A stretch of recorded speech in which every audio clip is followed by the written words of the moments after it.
नमस्कार। इधर बैठो, इधर बैठे।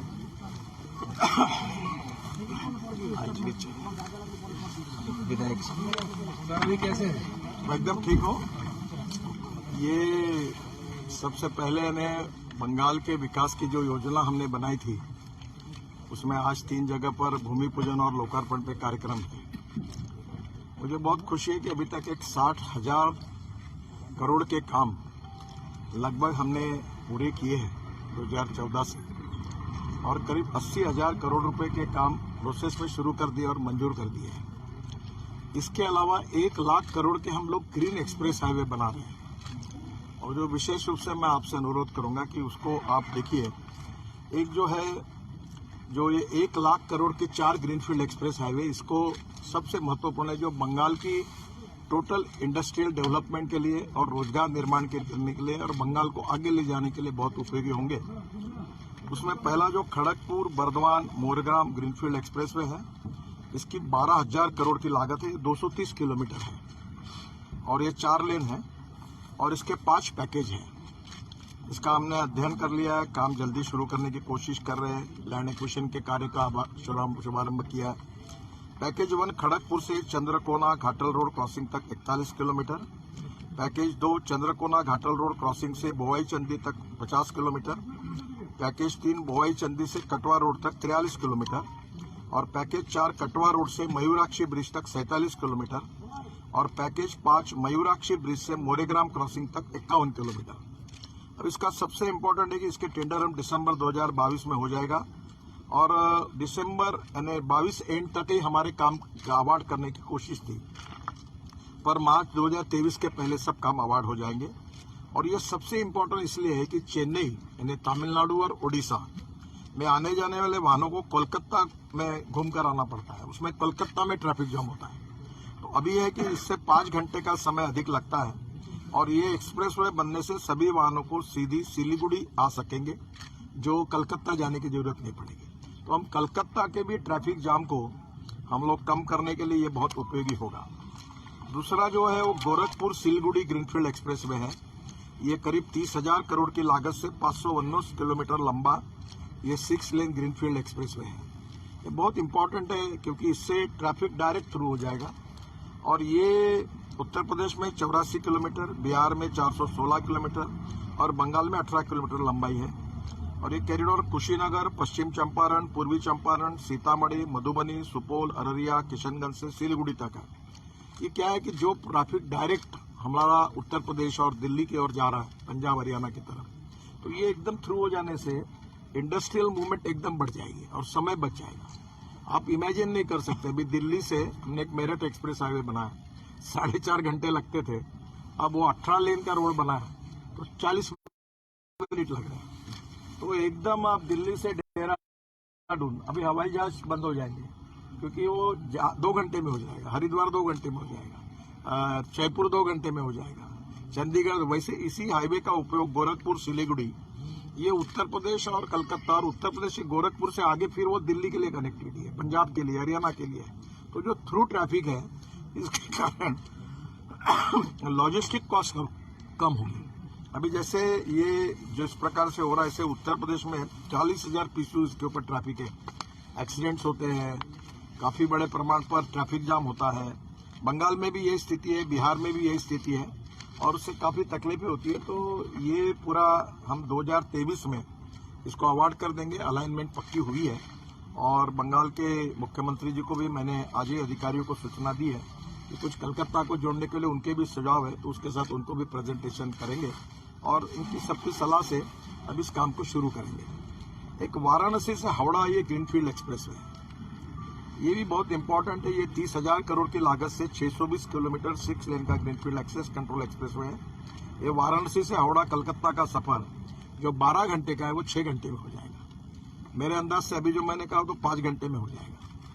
और इसमें यह कॉरिडोर उत्तर प्रदेश के चंदौली से शुरू होकर बिहार, झारखंड और पश्चिम बंगाल के पुरुलिया, बांकुरा, पश्चिम मिदनापुर, हुगली होकर हावड़ा तक जाएगा और पश्चिम मिदनापुर जिले से रामजीवनपुर, खड़गपुर, मोरेग्राम एक्सप्रेसवे से क्रॉस करेगा।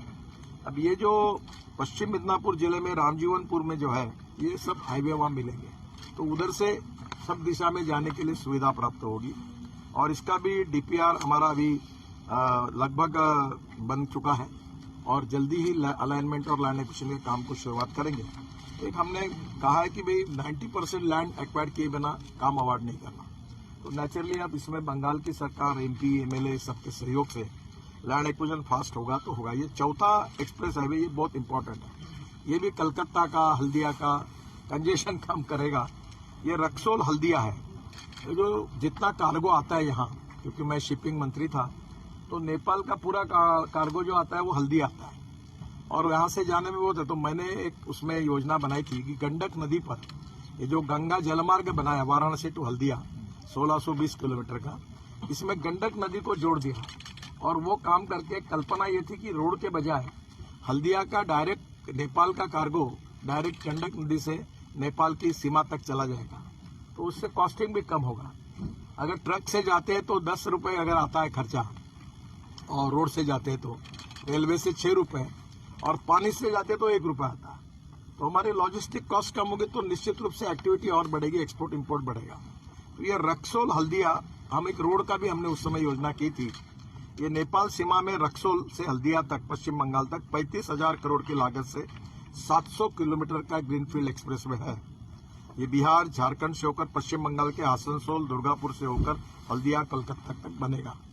तो पश्चिमी मिदनापुर जिले के रामजीवनपुर में खड़गपुर मोरेग्राम एक्सप्रेसवे रक्सौल हल्दिया को भी क्रॉस करेगा। तो दोनों हाईवे करने से दोनों जगह पर आने वाले वाहनों को वहां से इंटरचेंज मिल जाएगा। ये एक्सप्रेसवे का डीपीआर भी बन गया, सितंबर तक अभी फाइनल हुआ। हम एक्विजिशन शुरू कर रहे हैं और ये भी हम लोग जल्दी अवार्ड करेंगे। ये 4 एक्सप्रेस हाईवे का खर्चा अभी 1 लाख करोड़ है और वो चारों ग्रीन एक्सप्रेस हाईवे है। ग्रीन यानी नई अलाइनमेंट है, पुराने रोड को नहीं है। तो इसका पहला फायदा होगा, जो पुराने रोड पर ट्रैफिक जाम है, जो एक्सीडेंट्स हो रहे हैं, ब्लैक स्पॉट्स है, ये एकदम कम हो जाएगा और जो हाईवे पर वो ट्रैफिक ट्रांसफर हो जाएगा। तो बंगाल के जितने रोड है उसमें एक्सीडेंट्स भी कम होंगे, ट्रैफिक जाम कम होगा, आम लोगों को जाने के लिए सुविधा होगी और जो हेवी ट्रैफिक है डायरेक्ट जाने वाला वो एक्सप्रेस हाईवे से जाएगा। दूसरा एक फायदा ऐसा होगा कि हाईवे के आजू बाजू में लॉजिस्टिक पार्क, इंडस्ट्रियल क्लस्टर्स होंगे। अभी क्या होगा, ये सिलीगुड़ी है तो शहर के अंदर गोडाउन बने, तो नेचुरली लोगों को तकलीफ होती है, इंडस्ट्री खुल गई लोगों के बस्तियों में, तो ये रोड नए बन रहे हैं। इसके बाजू में मैं बंगाल की सरकार से अनुरोध कर रहा हूँ कि इस बहाने वहाँ logistic park, industrial clusters, educational campus, smart city, smart villages अगर वो बिठाएंगे और रोड हम बनाने के पहले ही, और राज्य सरकार अगर इन सब बातों का प्लानिंग करेगा, तो अभी क्या है, रोड बनाने के पहले अगर कीमत 10 रुपए है तो रोड बनने के बाद 50 रुपए हो जाती है। तो मैं राज्य सरकार को, मुख्यमंत्री जी से यह अनुरोध करूंगा कि बंगाल के विकास में ये ग्रीनफील्ड एक्सप्रेस हाईवे के बाजू में उनका industrial department, urban development department मिलकर और सभी एमपी और एमएलए मिलकर अपने अपने इस कॉन्स्टिट्यूंसी में इस प्रकार की योजना करते, तो इसका पहला फायदा होगा, बंगाल की ग्रोथ बढ़ेगी। दूसरा फायदा होगा, नए उद्योग आएंगे। तीसरा फायदा होगा, बंगाल से एक्सपोर्ट बढ़ेगा।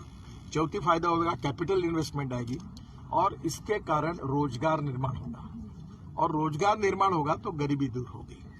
तो बंगाल भारत को आत्मनिर्भर भारत बनाने का जो प्रधानमंत्री जी का सपना है और जो $5 ट्रिलियन इकोनॉमी बनाने का जो हमारी सबकी प्रयास चल रहा है, उसमें बंगाल का भी विकास उतना ही आवश्यक है।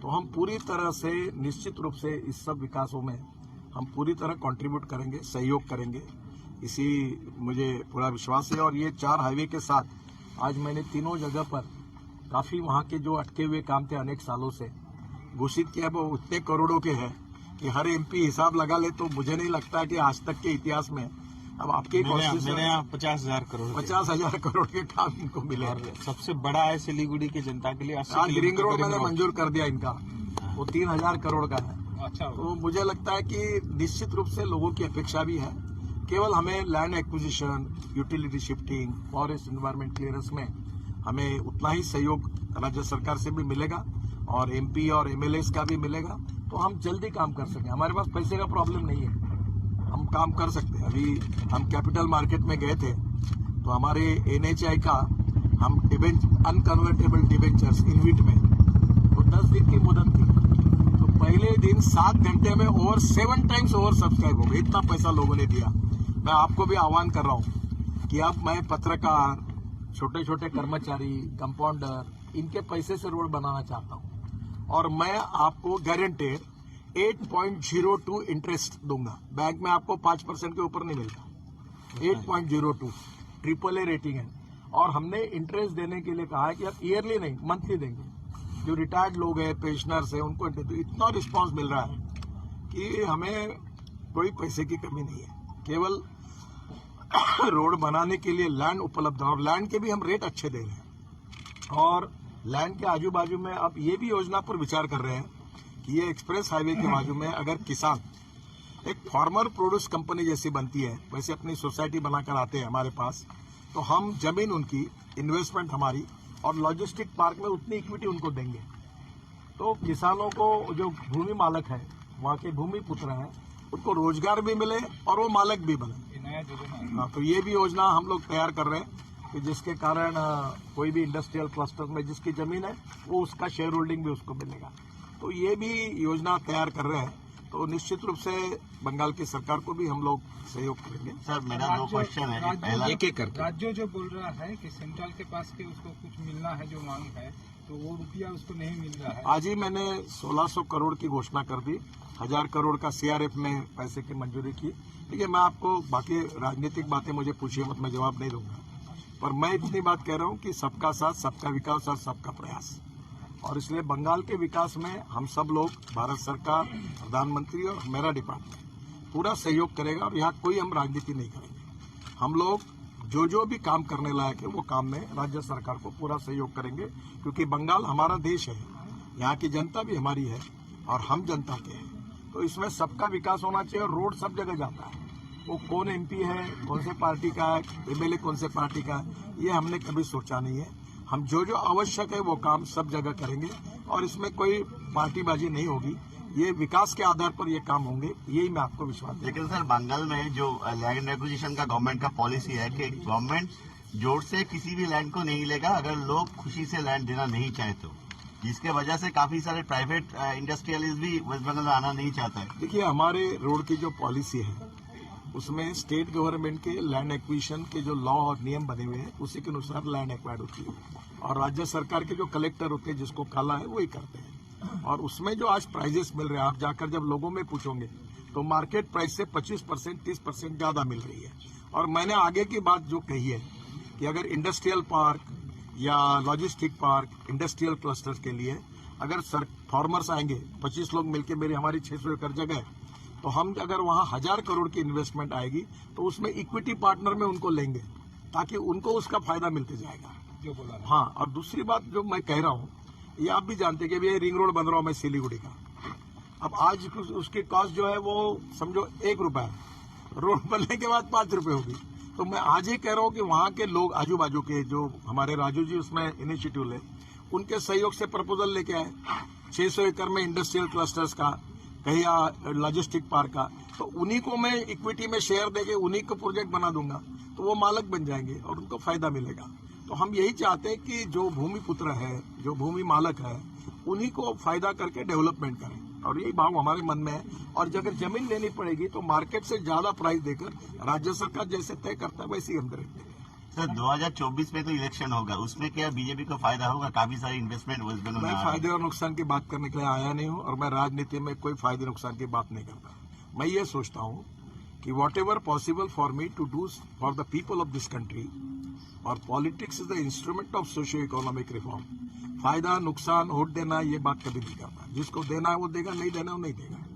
चुनाव 1 महीना चलता है, बाद में विकास का काम है, भारत सबका है, हमको सबके लिए काम करना है। और प्रधानमंत्री ने कहा सबका साथ, सबका विकास और सबका प्रयास, तो हम इसी प्रिंसिपल पे अपना काम कर रहे हैं। एक थोड़ा सा ये कोरोनेशन ब्रिज का जो निर्माण था, इसमें शिव मंदिर से कोरोनेशन ब्रिज तक 1800 करोड़ की लागत से हम 14 किलोमीटर 4 लेन मार्ग का नया ब्रिज बना रहे हैं और इसका DPR अभी लगभग फाइनल हो जाएगा, तुरंत टेंडर निकालेंगे।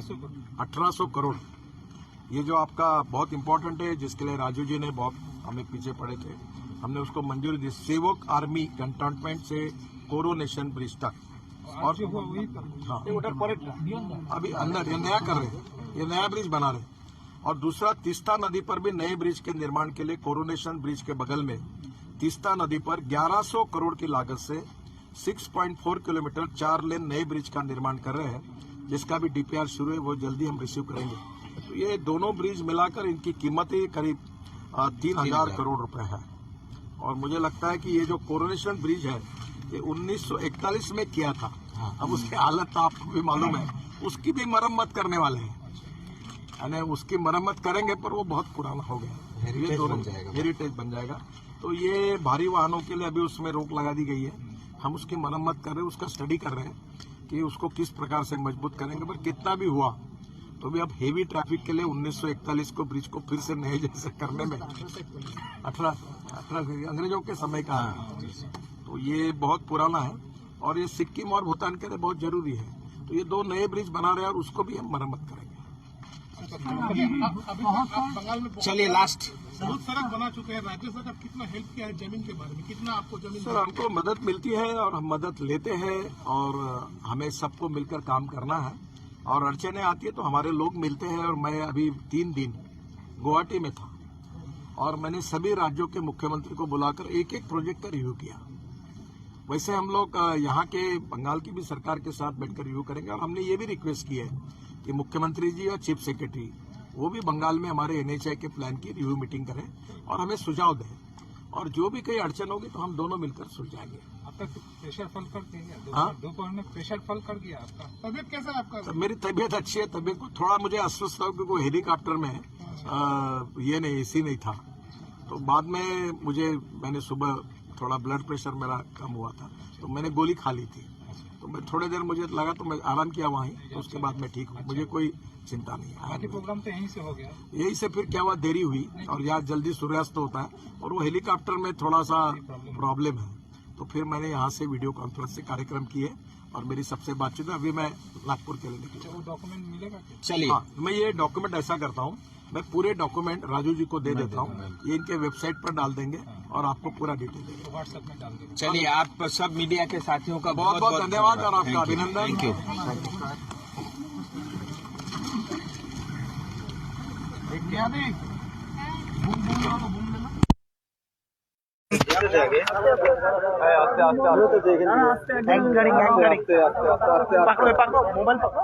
লাইভে আছে?